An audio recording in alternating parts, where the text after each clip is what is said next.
A rare, never-seen-before video of the Titanic shipwreck was released to the public, coinciding with the film Titanic's 25th anniversary. The 80 minutes of uncut footage were shot in 1986 by a joint team from the Woods Hole Oceanographic Institution and the French Institution for Research and Exploration of the Sea during the first detailed study of the wreck. On April 10, 1912, the RMS Titanic set sail on its maiden voyage from Southampton, England, to New York City. The ship's parent company insisted the liner's safety was state-of-art, with 16 watertight compartments that could be sealed in case of an emergency. But just 4 days later, the ship struck an iceberg, slicing several of the boat's compartments and flooding them. Late on the evening of April 14, 1912,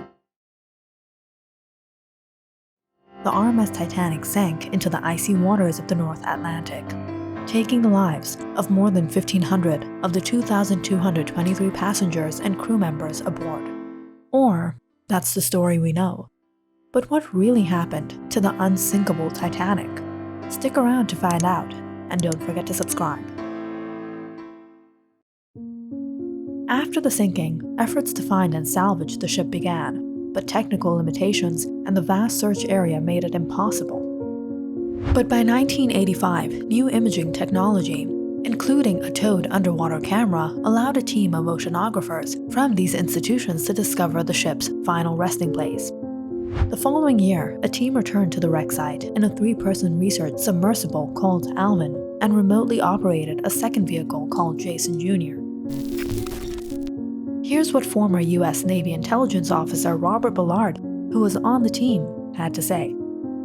And as we rose up after that first dive that lasted just minutes, we began to see the portholes, and it was like people looking back at us. It was pretty haunting, actually. You were physically seeing their remains, which were eaten away and the bones dissolved, but sitting there were pairs of shoes. After the Titanic sank, those that went into the water that didn't have life jackets died of hypothermia, and their bodies came raining down. So it was like tombstones all over the ocean floor. A mother's shoes with her baby's shoes. It was very powerful imagery to see where these people came to rest, and again reinforcing that you were at a very sacred site where so many people died.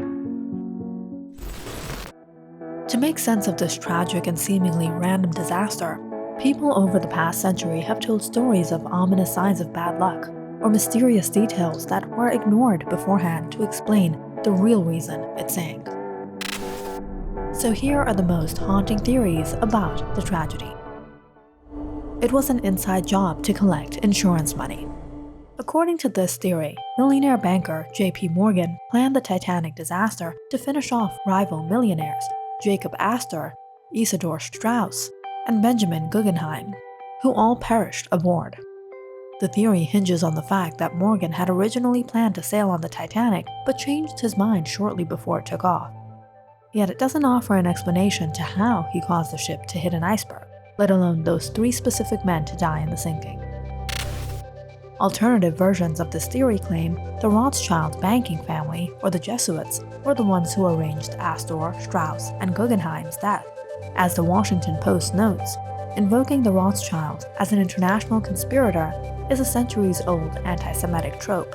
The Rothschild family founded banking houses across Europe in the early 1800s, and they have been a favorite target of conspiracy theorists ever since. The Titanic never sank. Some people believe the Titanic was not actually the Titanic, but it was replaced with another White Star Line ship, RMS Olympic. But as Paul Byrne, vice president and curator for the Titanic Museum attraction, points out, it doesn't make any sense. This theory starts with the fact that the Olympic was damaged while sailing from Southampton, England to New York in September 1911, and had to return to Harland & Wolff's shipping yard in Belfast for repairs. The company repaired the Olympic and it sailed to New York and back. It returned to Belfast for more repairs in March 1912, a few weeks before the Titanic set sail. This theory claims that some people found the Olympic too severely damaged to be profitable, and so at some point switched it with the Titanic to purposefully ditch the damaged ship and reap the insurance money. There are lots of holes in this theory, but one of the biggest is that the Titanic's insurance wasn't enough to cover the Olympic loss. As J. Kent Layton writes in Conspiracies at Sea, the Switch conspiracy founders fight literally on its financial merits alone. A mummy's curse doomed the Titanic. One of the passengers who went down with the Titanic was William Stead, a British editor who for the past several years had been claiming a cursed mummy was causing mysterious destruction and disaster in London. As with other myths about Egyptian curses and Native American burial grounds, this myth played with the colonists' anxiety about the people whose land they had plundered. On board the Titanic, Stead happily repeated his tale of the mummy's curse to other passengers. After the ship sank, a survivor recounted Stead's story to the New York World and the media picked it up. The next month, the Washington Post ran this headline: "Ghost of the Titanic, Vengeance of Voodoo Mummy, Followed Man Who Wrote Its History." Burns says some people linked the mummy's curse to Egyptian artifacts that survivor and hero Margaret Brown really did take with her on the Titanic to deliver to a museum in Denver. In other versions of the story, the mummy was actually aboard the Titanic because the British Museum had sold it to an American who was shipping it home. The Titanic supposedly sank to its grave carrying the cursed mummy in its hold. Alas, Charles Hass of the Titanic International Society accessed the ship's cargo manifest in 1985, and there was no mummy aboard, cursed or otherwise. Curiously, there were large stocks of raw feathers, hatter's fur, and rabbit hair, but no mummies. The ship's number read "No Pope" backwards. Another story claims that Catholic employees of Harland & Wolff, the Belfast company that built the Titanic, were distressed that the ship's number, 390904, seemed to say "No Pope" when viewed in a mirror. Was this a sign of bad luck that foretold the ship's doom? Nope. The late Titanic historian, Walter Lord, wrote that he received letters from people in Ireland relaying that "No Pope" story beginning in the mid-1950s. Yet, as Burns pointed out in his 1986 book, The Night Lives On, there was no such number attached to the Titanic. The hull number painted on the ship was 401, the same as its yard number at Harland & Wolff, and its Board of Trade number was 131428. Substandard rivets were used to cut costs. Harland & Wolff were also blamed for using substandard materials to save money during construction, even though there were no limits on the budget to build a luxury liner. Supposedly, they used wrought iron rivets, mechanical fasteners, instead of steel rivets. As there were 3-meter rivets in the Titanic's hulls, the theory is that the lower-grade standard rivets were brittle in cold temperatures and popped off when the steamship hit an iceberg. Suspicions of rivet failure have haunted the Titanic for a century, but they still are just suspicions. A German U-boat torpedoed the Titanic. Although World War I hadn't yet started, suspicious minds suggest a German U-boat could have attacked the British ship. Some survivors reported a vessel lurking miles away until the early morning. The sub may have deliberately targeted the luxury liner, or possibly accidentally collided with it, according to a Huffington Post columnist. There's no proof, however. Critics of the theory also point out that the German U-boat attack on RMS Lusitania in 1915 caused the ship to sink in 18 minutes. It took 2 hours and 40 minutes for RMS Titanic to go under. The Titanic's captain was under pressure to create a new speed record. Was Captain Edward Smith pressured to set a speed record for the quickest crossing of the Atlantic? There's no evidence that his boss, White Star Line CEO Joseph Ismay, piled on the pressure. It didn't help that Ismay jumped on the last lifeboat to leave the Titanic while 75% of the third-class passengers were drowning.